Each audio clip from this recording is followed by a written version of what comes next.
ठीक है। तैल अभ्यंग के गुण हैं।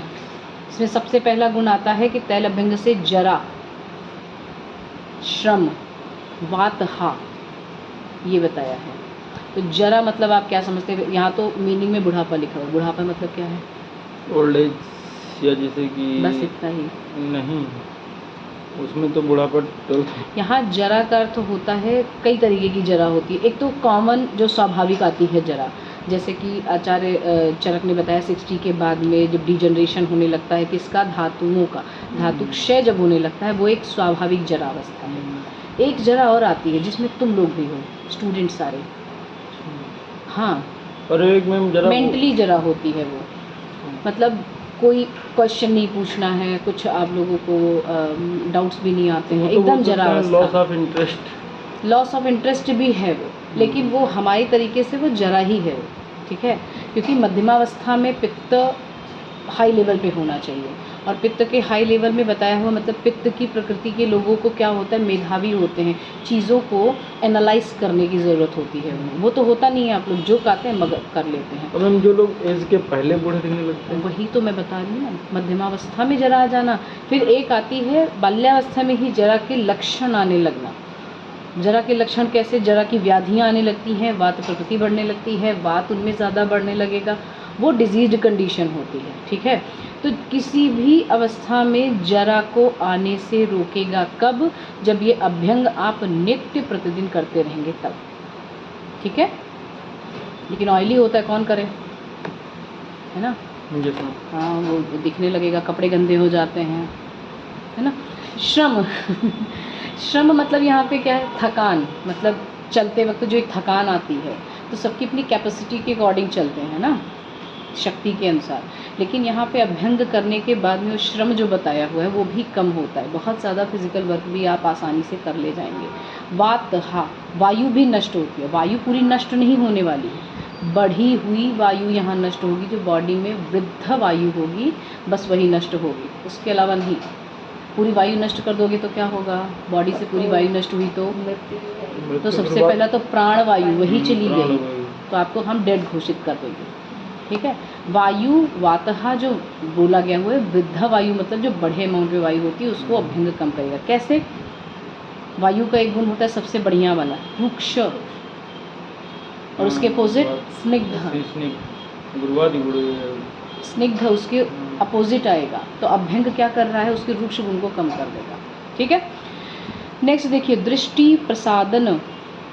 तैल अभ्यंग से दृष्टि प्रसादन बताया हुआ है, आँखों की ज्योति भी तेज होती है, ठीक है।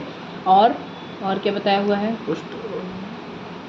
पुष्टि, पुष्ट, पुष्ट है ना, शरीर पुष्ट होता है। पुष्ट मतलब क्या होता है?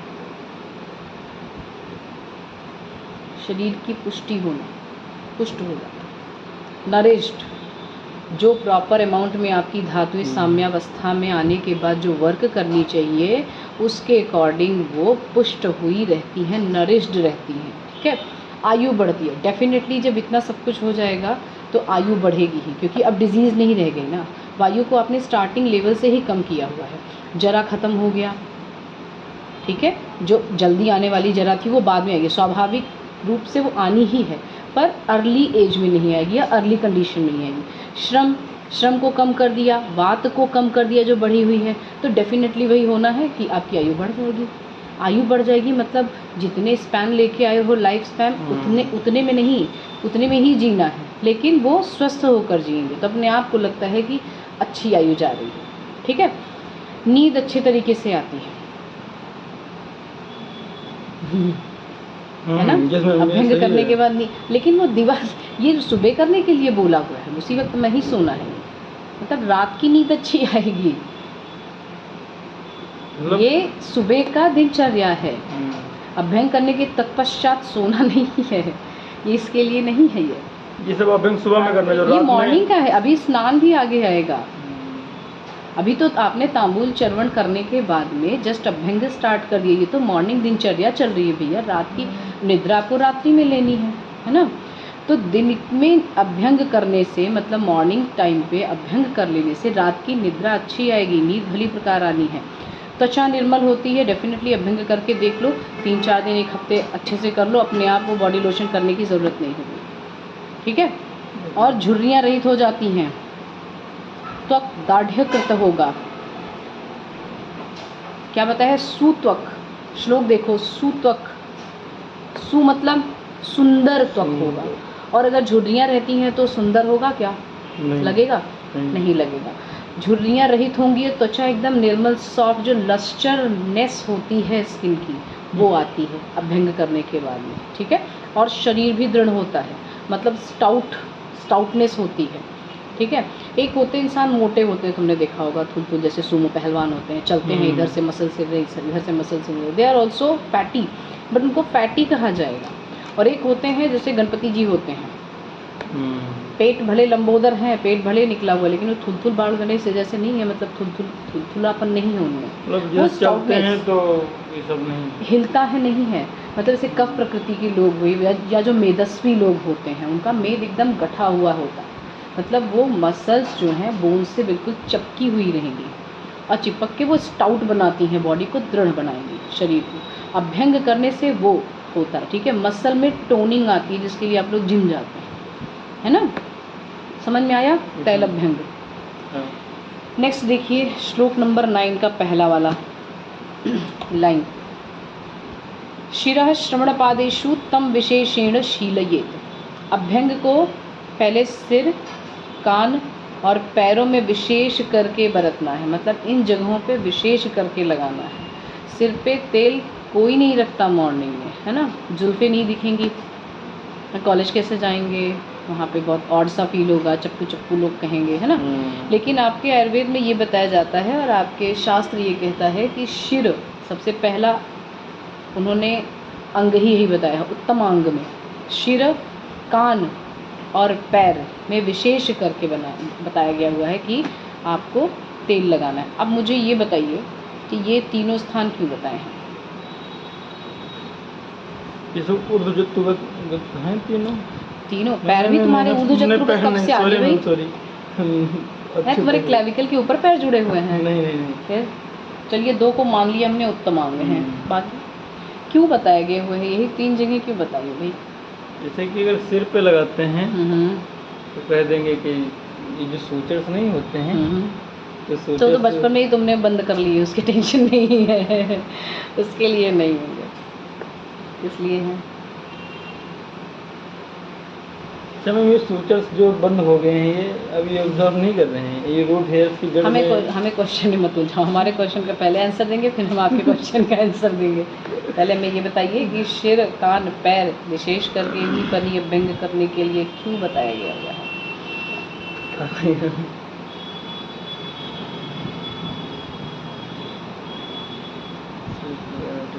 और टीका में कहा गया हुआ है, मतलब इनके जो कमेंट्रेटर्स हैं उन्होंने ये बताया हुआ है कि और पूरी बॉडी में अगर ना भी लगाइए तेल, पर ये सिर, कान और पैरों में विशेष करके पर डे तेल जाना चाहिए।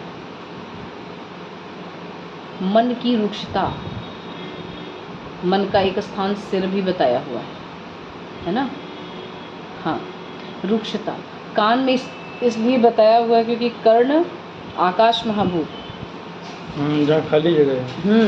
और आकाश से क्या उत्पन्न होता है? नेक्स्ट महाभूत कौन सा है?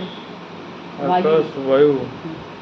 वो ना बढ़ने पाए, इसलिए कान में तेल डालना आवश्यक होता है, कान में लगा ही लिया जाता है। जैसे जब ये नहाते हैं तो इमल्सन बन जाता है, तो फंगस नहीं रुक जाएगा? तो साफ नहीं करोगे, साफ नहीं करोगे, मतलब ऐसे जो तेल डाला हुआ है उसको पोंछोगे नहीं, अंदर से पानी उसमें चला भी गया तो कान में वो कॉटन डाल के या कपड़ा डाल के पूछते, मतलब इरिटेशन नहीं होगा? कान में तेल डाला है या फिर लगा लिया है, उसके बाद फिर उसमें पानी अगर चला भी गया तो अपने आप को इरिटेशन नहीं होती है? I feel irritation, that's why I am asking. Ma'am उसमें गलन की बुक पढ़े थे मॉडर्न की तो उसमें था कि ईयर में ऑयल डालते हैं, डालने के बाद में हम जब जोर से मतलब छींकते हैं या कुछ करते हैं तो इस यहाँ से और पैर से स्टिचिंग ट्यूब होती है, तो बोला था उसमें आ जाता है, उसी के रीजन से कुछ समय के बाद में कान बहने लगता है। तो वो तो तब होगी ना जब आपकी ये जो टिम्पैनिक मेम्ब्रेन होती है वो जब होल होगा तब की बात है।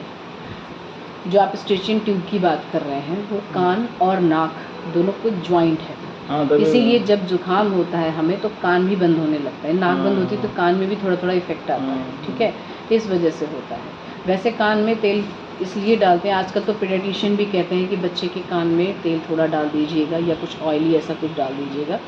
जो ड्राई वो होता है वैक्स होता है वो उसको गीला करके धीरे से निकाल देता है, वो भी प्रेफर करते हैं, है ना।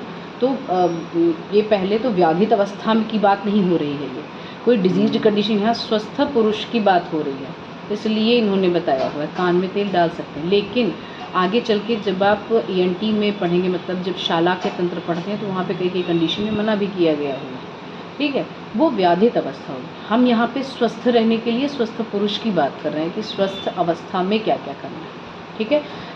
अब बात आती है पैर में अभ्यंग की, लिखा है ना शिरा श्रवण पादेशु तम विशेषण शीलयेत। अब पैर में अभ्यंग क्यों करना है? पैर में तो सबसे ज़्यादा अभ्यंग करना है। उससे एक जगह पे आया हुआ है कि पैर में अभ्यंग करने से आँखों की रोशनी बढ़ती है।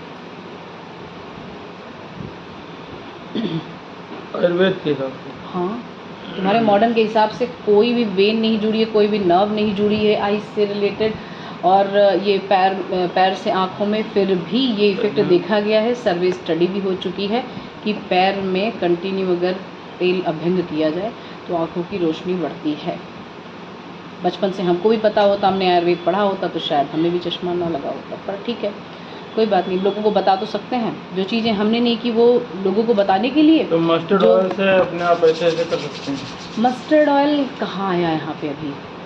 तो कैसे? वो सिर्फ मस्टर्ड ऑयल, तेल बताया हुआ है शास्त्र में, जहाँ केवल तेल लिखा हुआ है वहाँ पे तिल तेल यूज़ करना है, यहाँ पे केवल तेल बताया हुआ है। अगर स्पेसिफाई किया होता इन्होंने कि सरसप या फिर कोई अलग सा तेल अगर इन्होंने बताया होता तो हम उसे प्रेफर करते हैं। लेकिन शास्त्र में कुछ कुछ चीज़ें ऐसी आई हुई हैं जो केवल और केवल अगर एक वर्ड में बताई हुई हैं तो उसका स्पेसिफिक वही ही लेना है। अगर केवल लवण आया हुआ है, नमक आया हुआ है, तो आपको सेंधो लवण ही लेना है, इसके अलावा कोई लवण नहीं लेना है। या अगर तेल आया हुआ है तो तेल में सिर्फ तिल तेल, और तिल दो तरीके के होते हैं, देखा है तिल? हमारे इधर बोया जाता है। अरे भैया तिल दो तरीके के होते हैं। कौन कौन से तिल होते हैं? एक काला वाला, एक वाइट वाला। हाँ। तो यहाँ पे काले वाले तिल की तेल की बात हुई, कृष्ण तैल। पहले वो काले वाला तो उसमें तिल तेल डाला नहीं जाता है किसी में, जब वो आंस बनती है चावल की उसमें तो पड़ता है तिल। वो मुझे नहीं पता, हर जगह का रीजन वाइज अलग अलग यूज़ है उसका, रीजन वाइज, मतलब प्लेस टू प्लेस वो डिफ़र करता रहता है। ब्लैक वाले को लेना है, ब्लैक वाले का तेल लेना है, ब्लैक वाला तेल पकड़ के नहीं रगड़ना है, उस तिल का तेल निकालना है और वो यूज़ होगा, ठीक है। आपको जो बॉटल में ख़रीद के मिलता है वो वाइट सीसम ऑयल होता है, ठीक, समझ में आया ये? नेक्स्ट देखिए। अच्छा हाँ, ये 8 नंबर का श्लोक जो है वो इम्पॉर्टेंट है, रटने के लिए याद कर लीजिएगा एग्जाम बेसिस से। अब तेल अभ्यंग कहाँ नहीं करना है ये सेकेंड लाइन में बताया हुआ है 9 नंबर के श्लोक में। देखिए आपकी बुक में, विमर्श में भी, आपकी बुक में जो भी विमर्श में कोई क्वेश्चन होगा तो उसको पूछ लीजिएगा, जैसे पढ़ाया तो गया ही होगा आपको, है ना। ये तो डिस्कशन चल रहा है ना केवल, अगर कुछ याद आ रहा होगा तो पूछ लीजिएगा। वर्ज्योभ्यंगः कफग्रस्त कृत संशुद्ध्य जीर्णिभिः। किस किस कंडीशन में अभ्यंग नहीं किया जाता है? कफ से पीड़ित हो तो,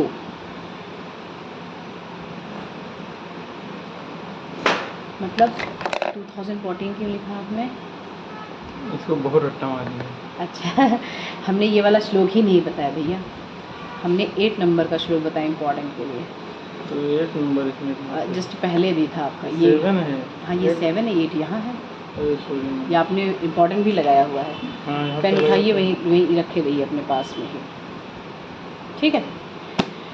वर्ज्योभ्यंगः कफग्रस्त कृत संशुद्धि अजीर्ण भी, ठीक है।